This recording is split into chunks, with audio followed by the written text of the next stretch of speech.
Today.com Citizens Medical Center growing but at a cost. We're tracking how hospital leaders plan to stay afloat while cutting spending without cutting care.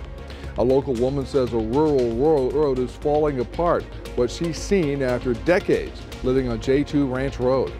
And President Trump sends submarines amid global tensions. Here's what prompted this surprise decision.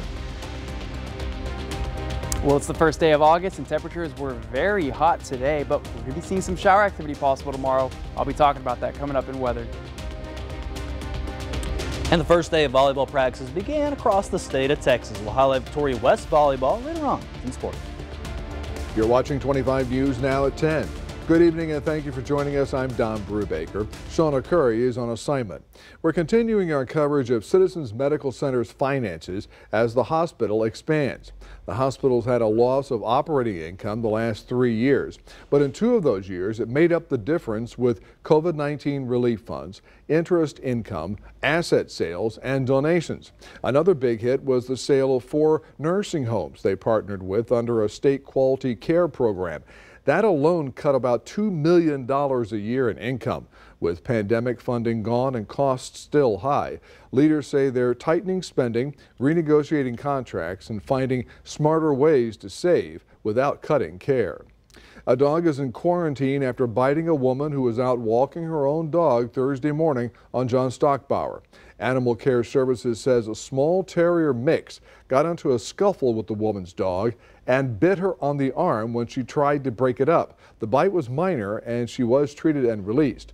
The terrier's owner got a ticket and the dog is now spending 10 days in quarantine at a vet clinic. A local resident is raising concerns about the condition of her roadway.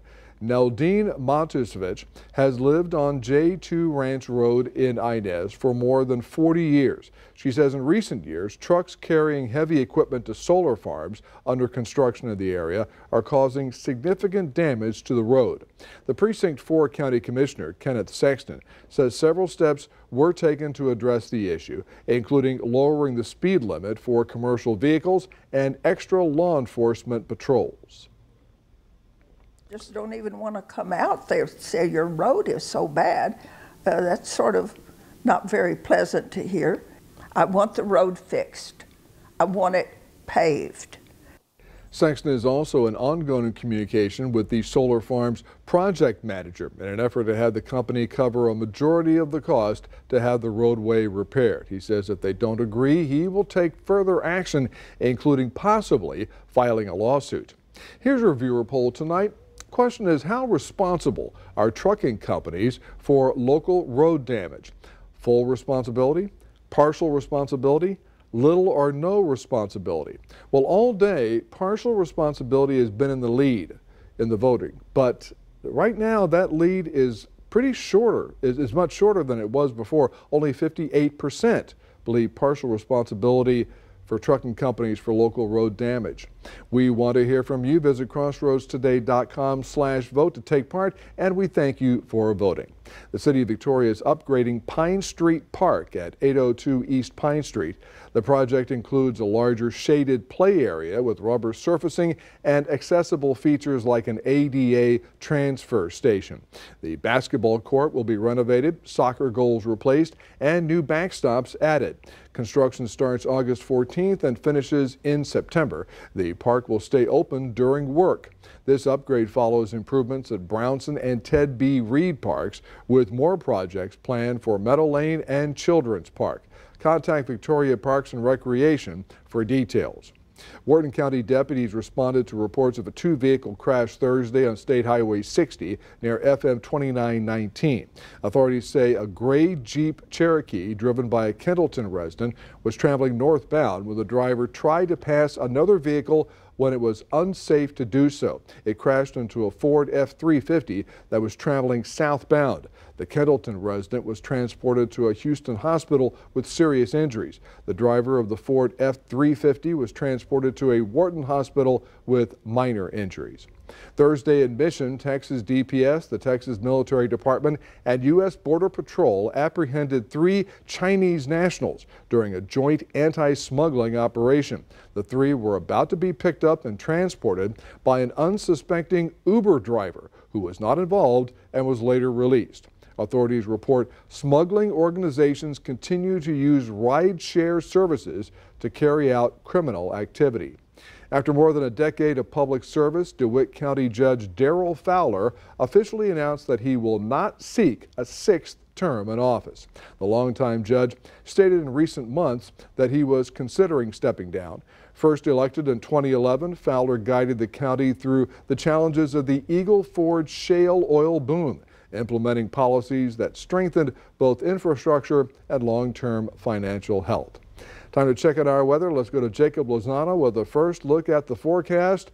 Jacob, were you shocked when you found out that it hit 100 here today?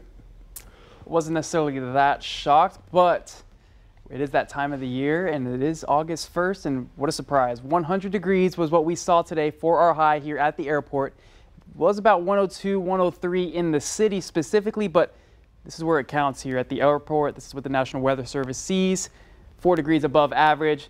Still going to be lacking on the rain for the beginning of the month, but rain chances are going to be going up. Now look at this, 2 o'clock here Friday, 117 right around Port Lavaca and Seadrift for the heat index that was observed, and for us we got up to 107 for our heat index. We did have a little bit of shower activity as well here right around Edna and southeastern portion of Victoria, but really wasn't too much. A little bit of Cuero, saw about ½ an inch of rain there, but a little bit less than ½ an inch throughout. There was pretty sporadic. We had a little cap on top, so a couple of thunderstorms were able to shoot up, a little showers shoot up, but they were quickly dissipating at that moment. But as of right now, shower activity is relatively quiet, but we're going to be talking about some visibility issues in the morning.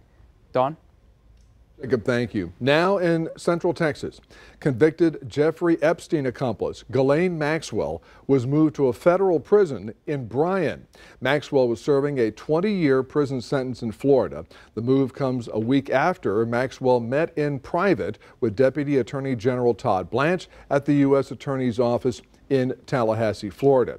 Details of that meeting were not made public. Maxwell was sentenced in 2022 for carrying out a scheme with Epstein to groom and sexually abuse underage girls. She is appealing her conviction. A mother says her son was recently attacked by an octopus at the San Antonio Zoo. Brittany Taryn says the giant Pacific octopus clung onto her 6-year-old son Leo when they visited the aquarium on July 14th. She said the animal refused to let go, leaving Leo with bruises. Taryn said when she called for help, it took 3 employees to get the octopus off Leo. The aquarium says the octopus has suction cups that may cause bruises or what they call hickeys, adding that the animal is not harmful.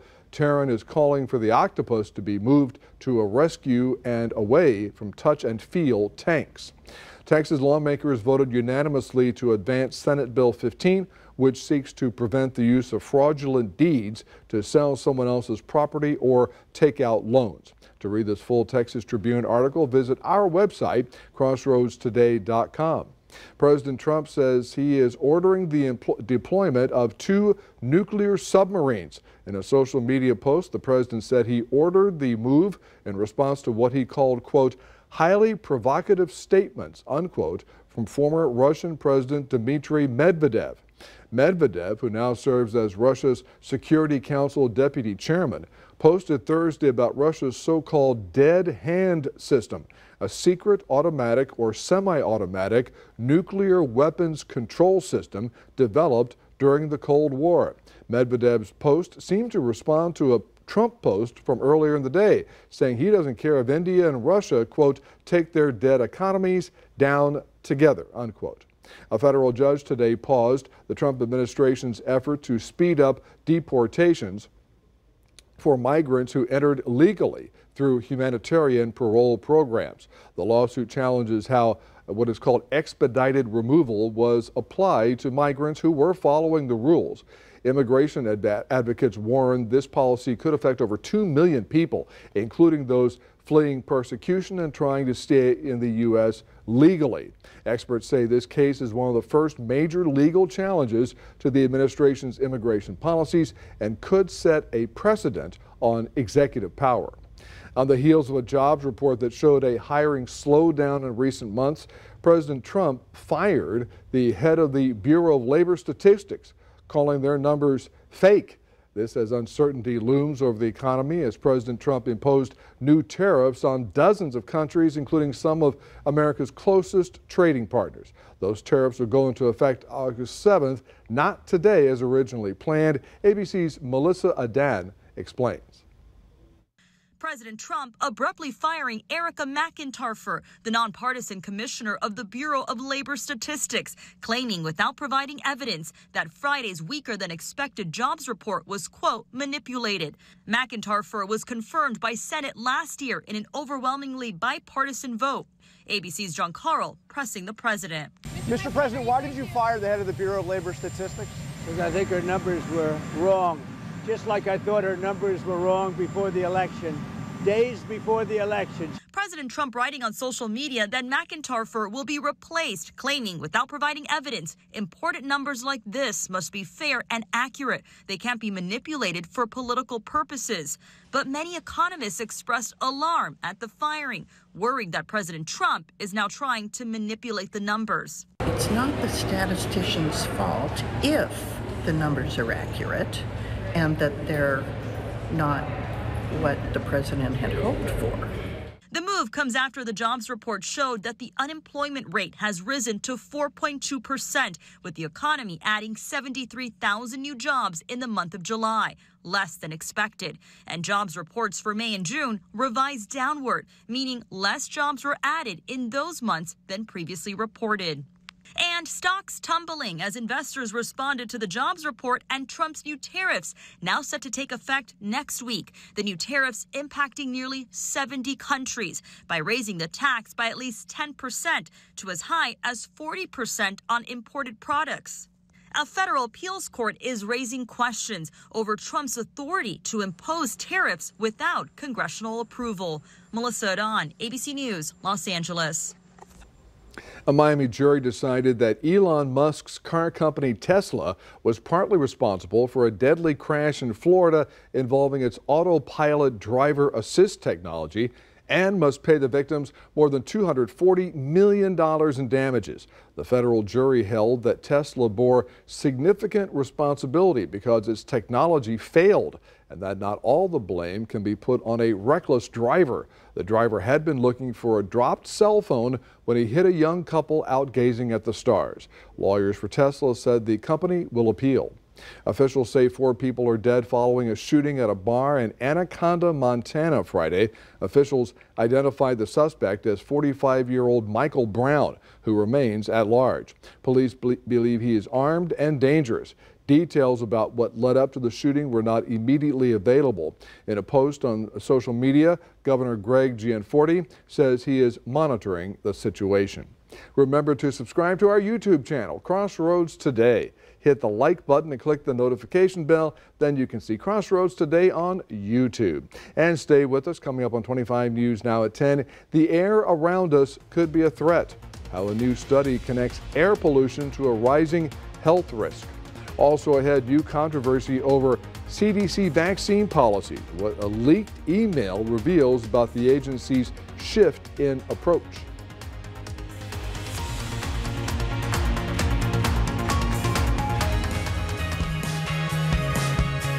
Here's a look at what you can expect on Community Crossroads.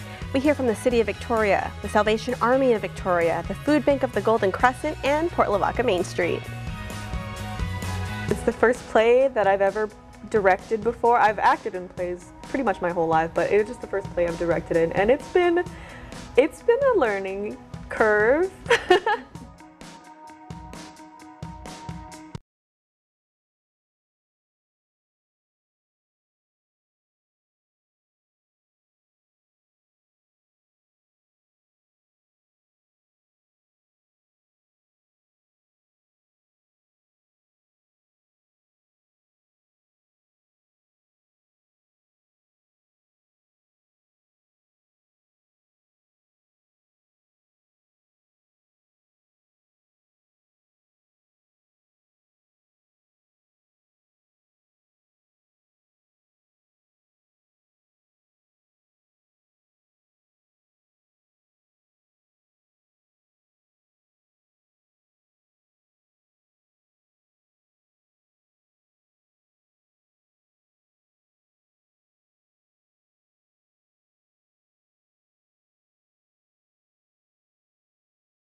A group of Democrat state attorneys general are suing the Trump administration. The complaint filed in federal court in Boston says the administration's efforts to investigate doctors who provide gender identity treatment to trans youth and 18-year-olds are unlawful and must be permanently blocked. The lawsuit argues that the administration's actions led to doctors being hesitant to provide gender-affirming treatment that is lawful in the states that are suing. The attorneys general behind the lawsuit are from 14 states and Washington, D.C. Pennsylvania's Democrat Governor Josh Shapiro is also a plaintiff in the case. A federal judge blocked the Trump administration's cancellation of LGBTQ+ related health research grants. In a ruling Friday, a judge said she would issue a preliminary injunction against National Institutes of Health directives to terminate the grants. She described such directives as designed to, quote, focus and target LGBTQ+ members, unquote. The lawsuit filed by the American Association of Physicians for Human Rights charged that in targeting LGBTQ+ related research, the NIH engaged in unlawful discrimination. The judge says she will issue a written ruling on the matter in the coming weeks. Now taking a look behind the menu at local food establishment inspection reports. Inspectors found issues at 4 Crossroads eateries. The Barn in Victoria had 36 demerits. 7-Eleven in the 6400 block of FM 236 in Victoria had 23 demerits. The Donut Palace in Yorktown had 24 demerits, and the Corner Stop in Yoakum had 16 demerits. 9 eateries in Victoria received a perfect score. Those include Domino's Pizza on North Navarro, Sam's Club, Shadows Bar, Sonic on Navarro, the Wellhead Tavern Grill Commissary, TNT Restaurant, Vela Farms, Walmart Supercenter on North Navarro, and Whataburger at 4302 North Navarro. Freeze-dried fruit sold at Sam's Club stores across the U.S. is being recalled over possible listeria contamination. Doler Dry Ingredient Solutions is recalling some of its Members Mark freeze-dried fruit variety pack 15-count boxes. They were distributed last month. The Food and Drug Administration said the company discovered the issue during internal testing. No illnesses have been reported so far. If you have the product, throw it away and visit a Sam's Club for a refund. You can find more information on the FDA's website. New research links air pollution to lung cancer in non-smokers and suggests it may be even more hazardous than secondhand smoke. ABC News' Zoreen Shah has the details. A study published in the journal Nature is sounding the alarm about how outdoor air pollution may be raising the risk of lung cancer in non-smokers. People who have never smoked account for about 25% of lung cancer cases, and this study looked at 871 such individuals from 4 continents. After evaluating where people lived, how much polluted air they were likely breathing over time, and their health histories, researchers found that breathing more polluted air made certain DNA changes up to 2.5 times more likely. These changes occurred in the genes that helped fix damaged genetic material, making it easier for cancer to develop. To reduce your exposure, check the weather report and avoid outdoor exercise on days when the air quality is bad. Use high-efficiency air filters in your home and add a portable air purifier to your bedroom for extra protection when you sleep. With this Medical Minute, I'm Zoreen Shah. Another group of outside vaccine advisors to the CDC was abruptly sidelined this week. An email obtained by CNN showed about 30 liaison members representing medical and public health organizations were told they can no longer take part in the CDC's vaccine work groups. These members don't vote on final recommendations, but they played a key role in reviewing data on vaccine safety and effectiveness, information that helps shape CDC policy.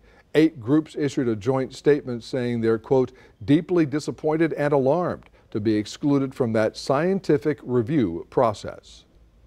With all the hot and humid temperatures, could see some fog in the morning, but we are also going to be talking about rain chances coming up after the break.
still, if you're planning on sleeping in tonight, this doesn't necessarily concern you, but if you got to get up in the morning, some visibility issues may be a concern if you're getting out and about here. So by 2 a.m., we'll start to see a little bit of fog begin to pick up there along the 59 corridor here in Victoria. 5 a.m. really begins to expand out, but close to 2.5 miles of visibility limited there. Getting close to a half there by 7 a.m. But by 8 a.m. and 9 a.m., relatively on the clearer side, see about 12 miles of visibility there.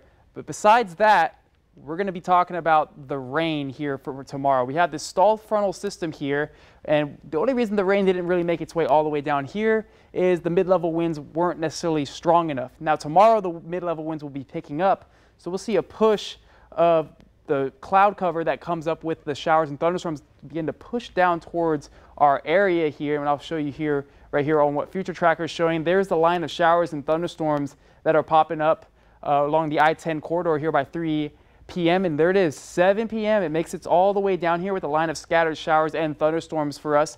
Going to be lingering for about an hour or so. By the time it gets about 9 p.m., it'll be pushing right back out into the Gulf with just lingering cloud cover for the nighttime. But relatively, we're going to be seeing partly cloudy skies throughout the day until we get into that afternoon time.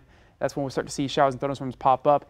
And the raincast, anywhere from 1 inch to 2 inches possible. Some places may not even see any rain, but little spots may see close to 3 inches of rain, a little bit more towards the Houston areas where we're predicting here for the bigger shower activity, but we could still see about 1 inch to 2 inches of rain as that system moves through by the nighttime. But now temperatures are still going to be relatively hot, so we got that big dome of high pressure that has really expanded out over the southern portion of North America, and there it is Saturday, still lingering around, but by Sunday, start to see it start to shrink here. This could open up a door for maybe some more showers and thunderstorms possible here for the afternoon time with the daytime heating, since the cap is necessarily a lot shorter there. But that's not the end for it. It's actually going to begin to expand once again here. We kind of strengthen up here a little bit as we head into the middle of the week here, Wednesday, Thursday, and Friday. And so temperatures are going to still be relatively high for us here, and the heat index, well, it's also going to be high. 108 for Saturday. We're getting up to 109, close to 110 for the heat index. So make sure we stay hydrated if you have any outdoor activities. Take those frequent breaks as well. Avoid those times from 2 to 6 p.m. because that's typically when it's the hottest. But we do see that decrease there as we see that high pressure begin to shrink there, close to 105 for the heat index. But if you do want to cool off, 90 degrees at the beach, low rip currents with 2 feet of surf height there with 20% chance of some rain. But for your daily planner though, for Victoria, 97 degrees, southerly winds, roughly about 5 to 10 miles per hour, as well as Port Lavaca will be seeing that as well, about 5 to 10 miles per hour, relatively on the warmer side there at 96.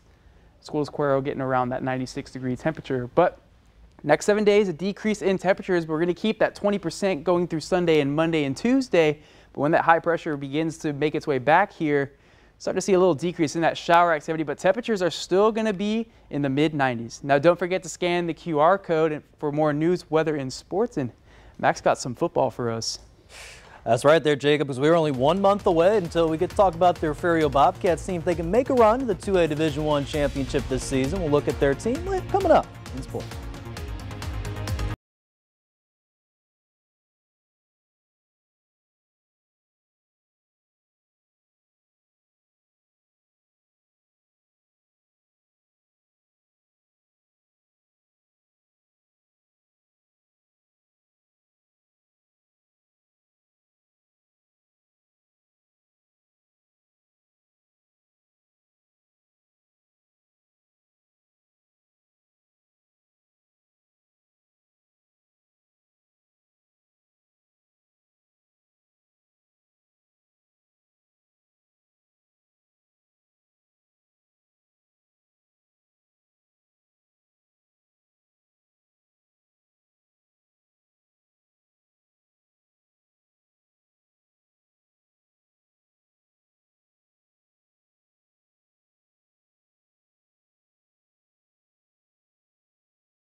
The first day of August today, and school starting up here in 2 weeks. Fall sports and volleyball and football are cranking up two-a-days across the state of Texas, and it was the first day of volleyball practice across the whole entire state, where again we had some teams having tryouts today, and a couple teams going to talk about getting ready for the season starting up there on Monday, and then a couple teams we're looking to is Goliad Tigerettes under Jess Odom, Cuero, Industrial, and both East and West. So earlier today, I caught up with two Torrey West volleyball stars to see how the team is looking for the 2025 season.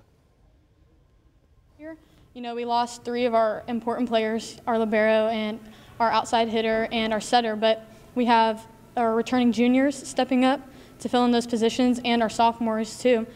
And our team connection is really strong. For sure is going to be a lot better.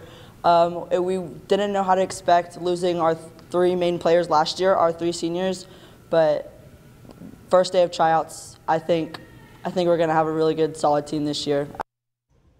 Now, West will only have 4 seniors on their entire roster, and they're looking to see if their underclassmen step up this season. Again, they're going to have games starting up in 2 weeks. Now, staying with volleyball, highlighting one star player from Goliad and Addison Yendry as she verbally committed to East Texas A&M University today. And Yendry still has 2 more years left in high school, but looks to help the Tigerettes reach the state championship this season. Again, they were so close last year. They lost to Bushland there in the state championship up there in the Dallas area. And Yendry also led the team last year in kills. So again, she's looking to be a force there for this team. And again, congrats for verbally committing to East Texas A&M University. Over to Friday night, our previews. We're wrapping up our 2A football coverage with the Refugio Bobcats, who last season reached the regional final before losing to eventually 2A Division I champions in the Ganado Indians. And the Bobcats are losing 2 of the top players there, and quarterback Keelan Browns, you see from that toss over there to that running back number 27, Jordan King, which I thought was a spark plug for this team for Refugio for the entire year. Well, they're going to be replaced there by former DB, now going to be the quarterback and Ray Lewis, and then the running back Xander Willis will take over as well. So they're going to have a good experience still on their offensive defensive lines, though, and they're projected to win the district again. Willis is currently also the defensive preseason MVP as well. So tomorrow, Sports Twitter at Robinson will talk about our 3A coverage, talking about with Hallettsville and Yoakum going into a UHV. They hired a new head golf coach in Alex Acosta. He comes there to Victoria after a 3-year successful stint at Otero College, and he left both girls and boys teams, multiple NJCA tournament appearances. He'll be introduced Texas A&M Victoria there next week. We're still figuring out the details. And finally, if you haven't heard this news yet, well, get ready, because Micah Parsons, he has requested a trade from the Cowboys. Again, they're still in kind of debates right now in their kind of contract negotiation. That doesn't mean that he's officially left the team for the Cowboys, as we're just right now trying to get some leverage right now again for the Cowboys and Jerry Jones to do something, because remember, this guy is an athlete, right? He led the team for the Cowboys in sacks last year. And again, if I'm the Cowboys here, Don, I would find a way to try to see if they can try to sign Micah Parsons, because again, they're going to need that help in their defense. And again, also just got Dak Prescott on the big extension there at quarterback. So what are your thoughts about right now, again, Micah Parsons just requesting a trade from the Cowboys? Keep him. Do not trade him. The Cowboys need him. Thank you, Max, and stay with us. Coming up on 25 News Now at 10, we'll take a last look at your weather. Plus, hot dogs hit the road unplanned. Find out what caused the chaos on the highway.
Welcome back to the Summer of Love. Some 60,000 Grateful Dead fans are filling San Francisco's Golden Gate Park for each of 3 anniversary shows this weekend. Dead and Company, featuring 2 original band members, is celebrating the group's 60th anniversary. Fans began lining up Friday, but the party stretches far beyond the stage. Many spent the day touring iconic Dead locations, including the legendary Grateful Dead house in Haight-Ashbury, once the site of spontaneous house concerts. Others stopped by Jerry Garcia's childhood home on Harrington Street and shops selling tie-dye nearby. Hip-hop legend Busta Rhymes was honored with a star on the Hollywood Walk of Fame Friday. LL Cool J and Chuck D were among those who spoke during the ceremony. Rhymes released his first solo album in 1996. The Hollywood Chamber of Commerce says he has since sold more than 20 million albums worldwide. Some of his biggest hits include Touch It, Put Your Hands Where My Eyes Could See, and Break Your Neck. Which doesn't have a lot to do with the Grateful Dead, but it's music.